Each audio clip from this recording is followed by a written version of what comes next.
Halo Sobat Neo, apa kabar? Di video tutorial unit 12 kali ini, kita akan membahas mengenai chart. Chart biasanya digunakan untuk menampilkan suatu data ke dalam bentuk grafik atau diagram. Umumnya, diagram ini terdiri dari diagram batang, diagram garis, maupun diagram lingkaran. Untuk lebih jelasnya, kita langsung saja ke contoh aplikasinya. Nah ini adalah contoh aplikasinya. Nanti kita akan membuat chart. Chartnya seperti ini. Nah, di sini saya akan menggunakan contoh yaitu bar chart atau diagram batang. Jadi nanti kita akan menampilkan data per bulan dari Januari sampai Desember. Nanti datanya akan ditampilkan dalam bentuk batang seperti ini. Untuk data yang nanti akan ditampilkan adalah data laporan yang telah kita buat pada tutorial unit 9 mengenai fungsi laporan. Jadi di dalam data laporan ini ada dua data, yaitu member baru dan peminjaman per bulan sesuai dengan tahun tertentu.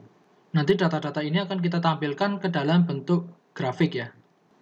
Nah, sebelumnya di tutorial unit 1, kita menggunakan template yang namanya dashboard admin ya. Dashboard adminnya itu adalah ruang admin. Nah, di dalam ruang admin itu sudah disediakan beberapa contoh penggunaan chart. Nah, ini template ruang adminnya. Di sini ada beberapa contoh penggunaan chart. Nah, ini ada file chart ya. Nah, ini sudah ada tampilannya adalah ada line chart atau area chart, kemudian ada bar chart, dan donut atau pie chart.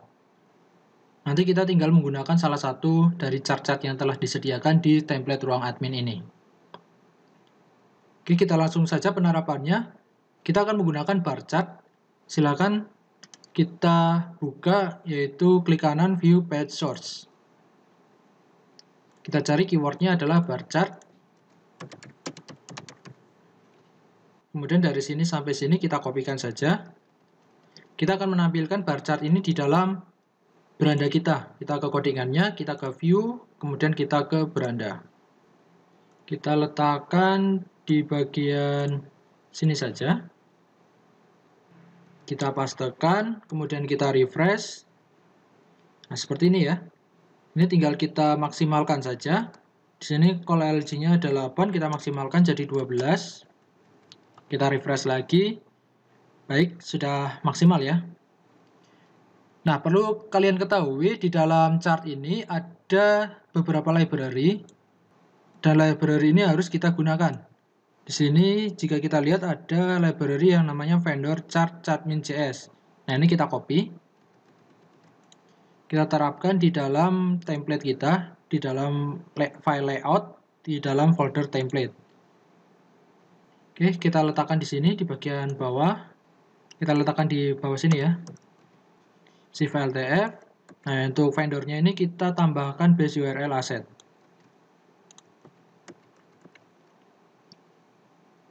Kemudian, karena kita menggunakan bar chart, kita gunakan yang demonya adalah chart bar demo ini ya. Kita copy juga. Kita pastekan di sini. Shift Alt F. Kita tambahkan juga base URL-nya di depan JS ini. Sekarang kita refresh. Nah, bar chart-nya sudah berhasil kita terapkan. Nah, sekarang kita akan mengcustom nih. Untuk isi datanya itu akan kita custom sesuai dengan data yang ada di laporan ini. Nah, bagaimana kita customnya? Kita akan menggunakan source code dari chart bar demo.js ini. Sekarang kita buka filenya di dalam folder asset, js, demo, kemudian nama filenya adalah chart bar demo.js. Di dalam folder asset, js, demo, nah ini chart bar demo.js ini ya. Nah, ini adalah source code untuk menampilkan chartnya. Nah, kita akan menggunakan source code ini di dalam beranda kita. Kita kopikan saja dari bar chart example ini. Dari var ctx ini ke bawah. Kita kopikan saja semuanya. Kemudian kita letakkan di dalam beranda kita. Di bagian paling bawah, kita tambahkan script. Kita pastekan di sini. Shift Alt F. Kita tidak menggunakan number format ya. Kita hapus saja number formatnya. Begitu juga number format yang ini.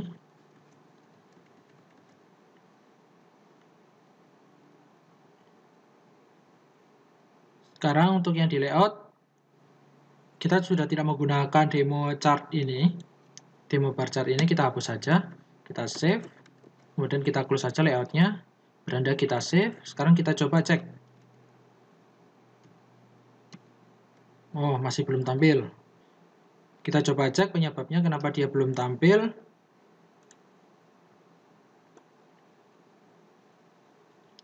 Mungkin kita coba untuk letakkan asetnya ini, kita letakkan di bagian atas. Di bagian ini ya, di dalam head. Shift LTF. Ini adalah chart. Sekarang kita refresh lagi. Oke, sudah muncul ya. Jadi penempatan JS ini juga sangat penting ya urutannya ya. Jadi jika JS itu perlu di-load di awal, dia harus ditaruh atau diletakkan di bagian paling atas. Sama seperti jQuery min.js ini. Nah, sekarang tinggal kita custom saja. Sekarang kita ke controller beranda. Nah, di beranda sini kita harus mendapatkan data, yaitu data laporan yang nanti akan kita kirimkan ke view berandanya. Untuk laporan pernah kita buat di fungsi laporan. Ini ya, kita gunakan list laporan ini, kita kopikan saja. Kemudian kita pastekan di beranda.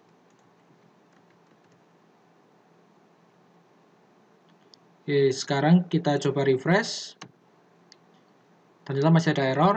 Errornya apa? Undefined property M laporan. Berarti model M laporan ini tidak diketahui. Errornya ada di controller beranda line 17. Nah, line 17 ini ya. Nah, kita menggunakan model M laporan, tapi di sini kita belum memanggil modelnya. Kita panggil modelnya terlebih dahulu. Di load model, kita masukkan modelnya adalah M laporan. Kita refresh lagi. Oke, sekarang errornya adalah undefined variable tahun. Di controller beranda line 18. Masih line 18, tahun ini ya. Tahun berarti belum teridentifikasi. Ya, tahunnya kita default saja. Tahun hari ini. Kita menggunakan sintaks date. Karena kita akan mengambil tahunnya saja, kita menggunakan format Y. Kita refresh lagi. Oke, sudah tidak ada error. Kita sudah parsing datanya, sekarang kita menampilkan datanya ke dalam beranda. Di beranda, kita coba buat sintaks PHP-nya. PHP seperti ini ya. Di sini kita menginisialkan bulannya terlebih dahulu. Kita buat bulannya itu 1 sampai 12. Nah, kita buat menggunakan for, di mana for-nya itu I mulai dari 0, I kurang dari 12, I plus plus. Yang pertama kita buat array bulan sama dengan I plus 1. Berarti ini adalah bulan pertama. Lalu kita buat inisialnya untuk laporan member terlebih dahulu. Sama. Dimulai dari indeks ke 0. Kita inisialkan 0. For ini adalah inisial awal ya. Jadi bulan itu mulai dari bulan 1 sampai 12. Laporan membernya dari indeks ke 0 atau dari bulan 1 sampai 12 itu nilai pertamanya adalah 0. Nah, sekarang kita masukkan datanya menggunakan for each. Variabelnya apa? Variabelnya adalah yang kita lempar dari beranda, yaitu adalah list laporan. Jadi variabel ini adalah list laporan, kemudian key-nya adalah kita kita gunakan indeks. Nah, kemudian tadi kita sudah menginisialkan laporan member ini ya. Sekarang kita isi datanya. Laporan member I sama dengan value jumlah member. Karena jumlah member ini adalah number, kita gunakan float.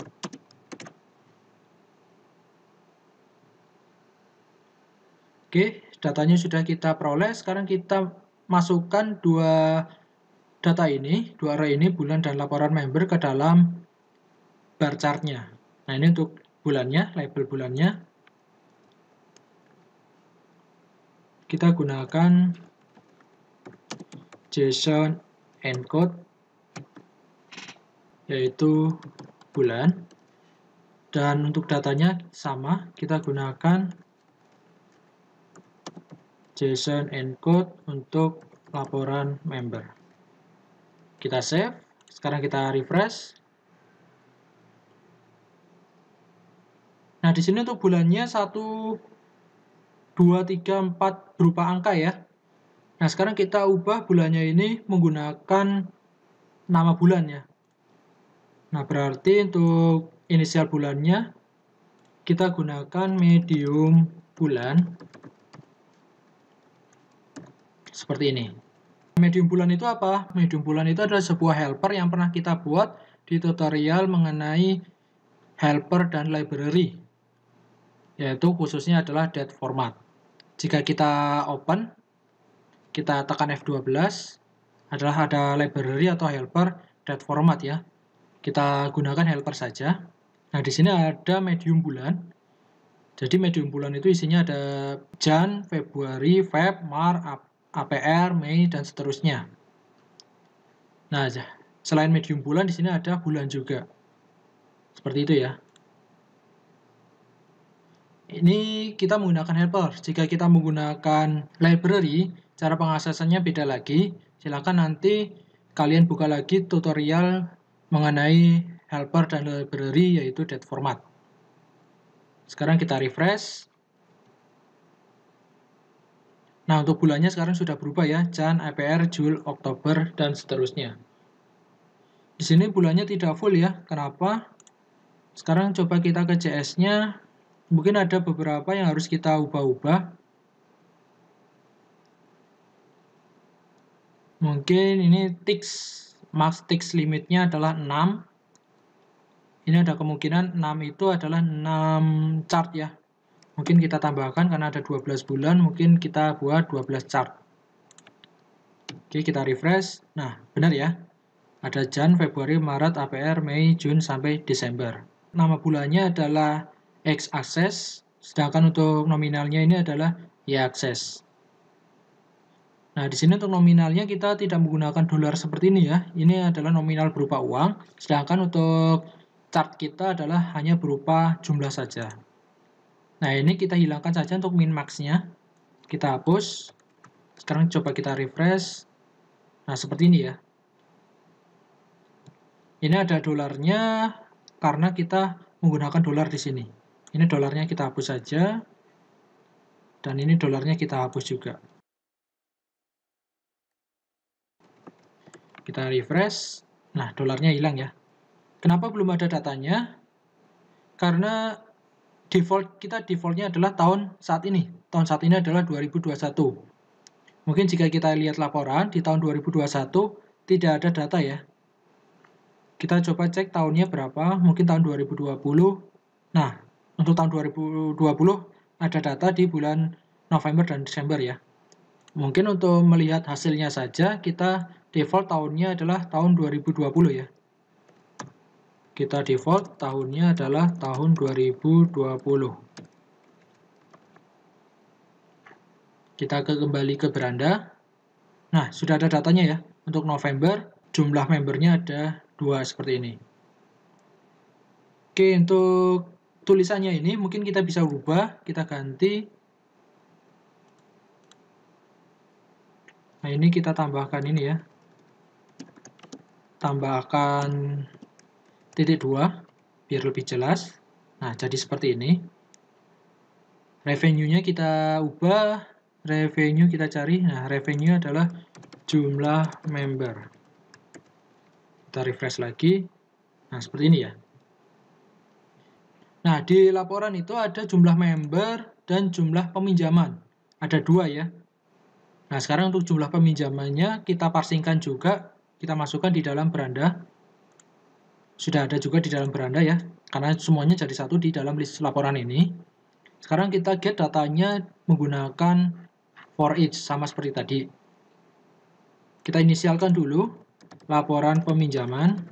Kita inisialkan nilai awalnya adalah 0. Kemudian kita get datanya juga sama seperti ini ya. List peminjaman, kemudian jumlah pinjam. Kita refresh, kita kembali ke beranda, jumlah pinjam tidak teridentifikasi, kita cek dulu, kita ke beranda, coba kita vardam ya, isinya apa? Vardam, kita vardam, data list laporan, kita exit. Jadi vardam itu adalah sintaks untuk melihat isi dari suatu variabel dalam bentuk array. Nah, kita akan melihat isi dari data list laporan ini ya. Kita coba refresh. Nah, ini data list laporannya ada. Yang tadi namanya adalah jumlah member. Yang kedua adalah jumlah peminjaman ya. Bukan jumlah pinjam, tapi jumlah peminjaman. CML peminjaman. Oke, ini vardamnya kita matikan saja. Kita refresh lagi. Oke, tidak ada error.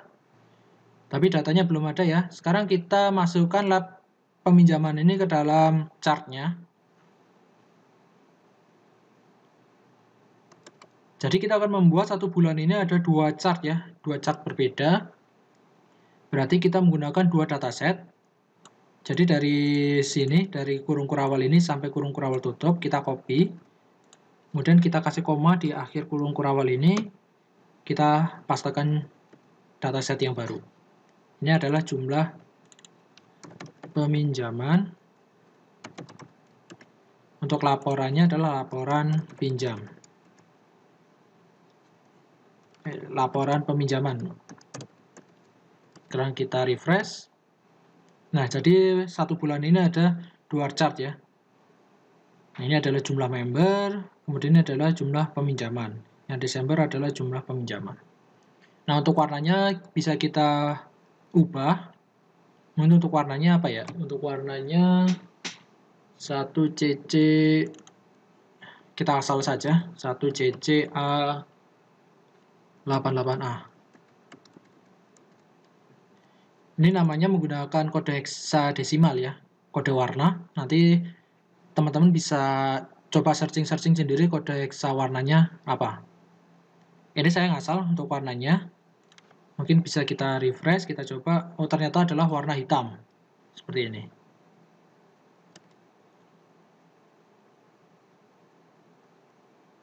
Mungkin yang ini kita ubah juga warnanya 1CC 88A0 ya. Kita coba efeknya apa. Oke ya. Jadi untuk pewarnaan nanti bisa disesuaikan. Lalu untuk chartnya ini adalah defaultnya tahun saat ini ya, tahun 2021. Mungkin bisa kita tampilkan di sini. Adalah laporan jumlah member dan peminjaman tahun. Tahunnya kita parsingkan juga ya. Di sini kita menggunakan data tahun dolar tahun. Jadi tahunnya kita parsingkan. Jadi kita cukup menggunakan tahun.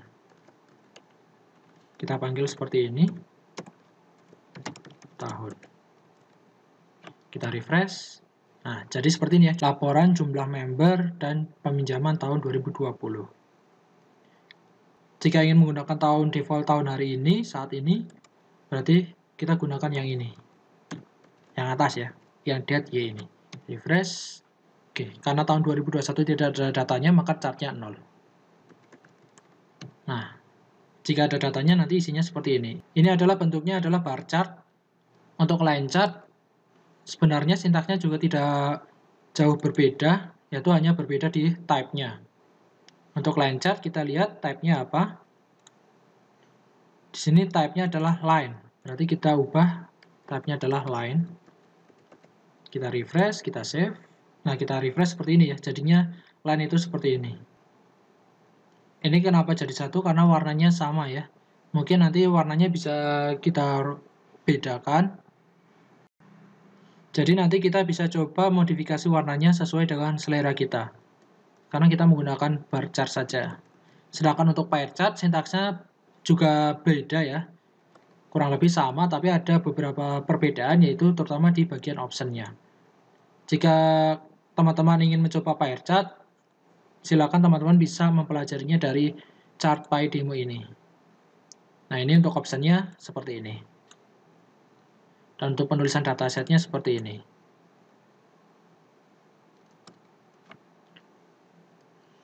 Oke, itu untuk tutorial penggunaan chart di dalam aplikasi project kita, yaitu di CodeNectar. Semoga video ini bermanfaat. Sampai jumpa di tutorial selanjutnya.